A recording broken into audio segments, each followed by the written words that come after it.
Hey there, Northeast Kansas, and welcome back to KSNT News. We are waking up to temperatures this morning, of course, in the teens and 20s. But we're not going to get to the weather forecast right now. It's all about a little science experiment that you can do at home. Now, Brittany, I want to set this up. So I've been out and about the last couple of weeks, and on several different occasions, moms have come up to me, either at restaurants or at a grocery store, and they're like, Kyle, now that the holidays are behind us, our kids were kind of bugging us a little bit. Of course, right around the corner is spring break. Yes. What can we possibly do to keep these kids occupied when they're off from school, but maybe learn something at the same time? So this morning, we're going to learn about a couple science concepts in the next 3 minutes or so. Okay. A couple of them, intermolecular polarity. Oh, wow. Say that again. Yeah, a big science word there. The density of different liquids. Okay. And also phase changes. Fancy words for a really easy concept. So right. What I've done here, I've prepared this. You can kind of zoom into this bottle here. We have a 1 liter pop bottle, right? Yeah. Completely emptied of its liquids. On the bottom is just regular old tap water. Okay. And on the top is a bunch of vegetable oil. But also notice the gap at the top. You can see the difference, obviously. Exactly. Yeah. So what's going on here is the water is heavier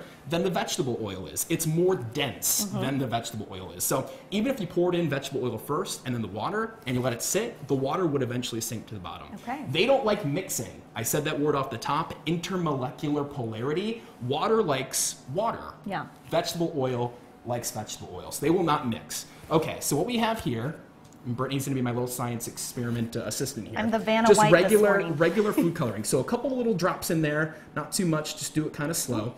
Maybe a little bit more. Okay. See what happens here. Okay. So it's going to the bottom. All right, so what we're doing here, of course, this food coloring is water-based. So you give it a couple seconds, you can see it starting to go down to the bottom. It's not going to mix with the oil. Now, I have just regular old fizzy tablets, Alka-Seltzer tablets, right? Break one of these in half. Okay.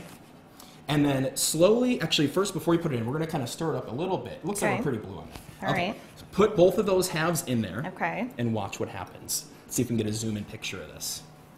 So Brittany, what's happening? The bubbles are floating to the top.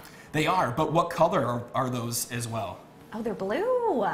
Yes. So what's basically happening is, right, there's a little bit of fizz going on, a lot of bit of fizz going on, and it's picking up that blue dye that we put in there, and as the bubbles go up, they're creating a gas. Wow. That's why we have the empty spot at the top. The gas has to release out of the bottle.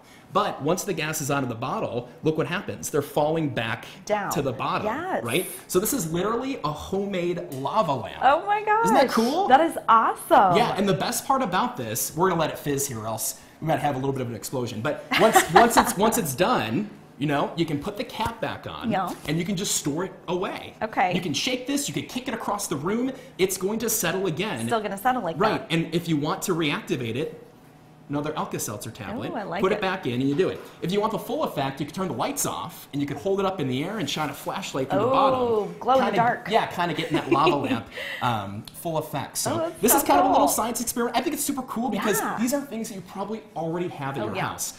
1 liter pop bottle, some veggie oil, some tap water, some dye that I'm sure you make cookies and frosting with, right? Yeah, and also something that fizzes. Doesn't have to be Alka-Seltzer tablets, but whatever you have in your house that fizzes. So we're doing this every Tuesday. This is Questions for Kyle. No kids this week. This was from some of the moms across the viewing area, but of course spring break just around the corner, and this is something super easy to do with the kids. We're taking requests, so make sure you Facebook or tweet to Kyle about experiments that you may want. Absolutely. All right, we'll be right back after this with your full forecast. Don't go anywhere.